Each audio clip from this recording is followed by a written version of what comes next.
for Homeland Security and Counterterrorism. I began our conversation asking her about the impact of these new sanctions.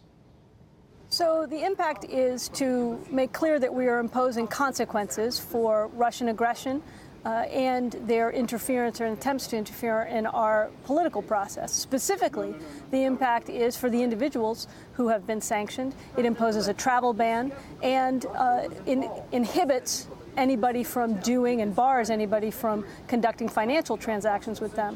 Importantly, also, what we often see is the international financial system and European banks and others who will take steps to follow our lead when we take these types of actions. So it can have a ripple effect and impose some real consequences. Now, considering that these are the actions that you've decided to publicize, are these enough of a proportionate response to Russian meddling in the U.S. election? Well, look, I think we should always be asking the question, are we hitting the right balance? And we have decided to take these actions quite deliberately, and we've done so with precision, consistent with what's going to be in our national interest and consistent with what's going to protect our national security.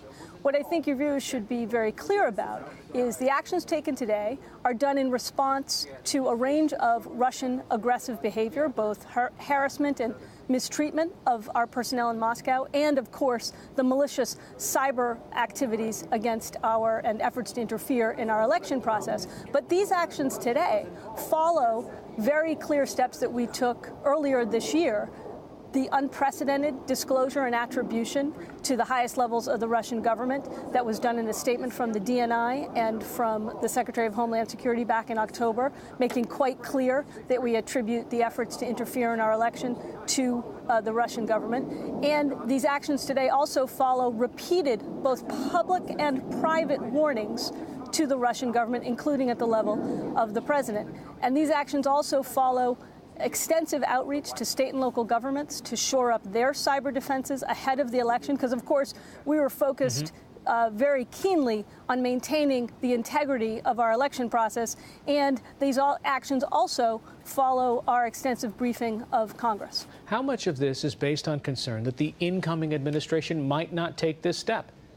So these actions were taken deliberately, as I said, and with precision, and because we feel it is very important to make clear both to Russia and to any other actors that there will be consequences for violating norms of international behavior, both with respect to mistreatment of our diplomatic personnel and with respect to malicious cyber activity.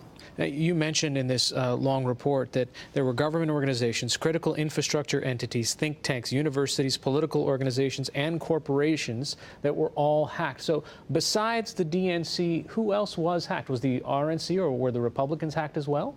So I'll leave that to the intelligence and law enforcement experts to detail in their reporting and in their investigation. But what you're referencing there is the statement that we have made already, both from the intelligence community and elsewhere, that Russia has become an increasingly aggressive actor and has engaged in a years-long campaign to engage in influence operations and malicious cyber activity across a range of public and private sector institutions.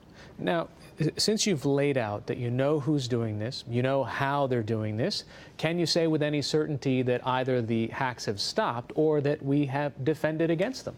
Well, what we did over the summer was to be very clear about what the threat is, and we did that by briefing both Congress and state and local officials who, of course, own and operate and manage the electoral infrastructure in this country. And we enabled them to take steps to defend themselves and provided them assistance in shoring up their defenses. So we also were very clear during the election season and on election day that we were monitoring and making sure that there had not been an increase in that malicious activity. And we did not see an increase. And indeed, we are confident in the outcome that there was not a malicious cyber meddling such that it affected the vote count or the voting operations. So have all of these think tanks and universities and important infrastructure entities, have they all been alerted of the types of attacks and what they need to do? And are we safer now that this information is out there?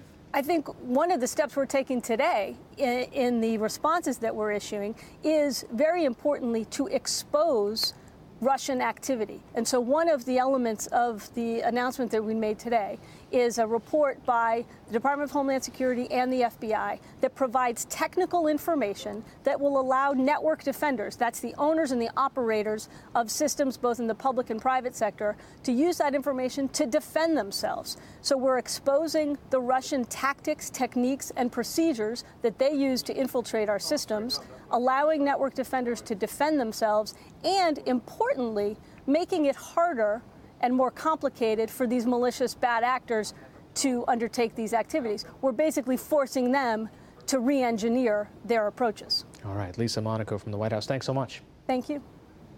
This evening, in a statement, President-elect Trump said it's time for our country to move on to bigger and better things. But he said that in the interests of the nation, he'll meet with intelligence chiefs next week on the Russian hacking.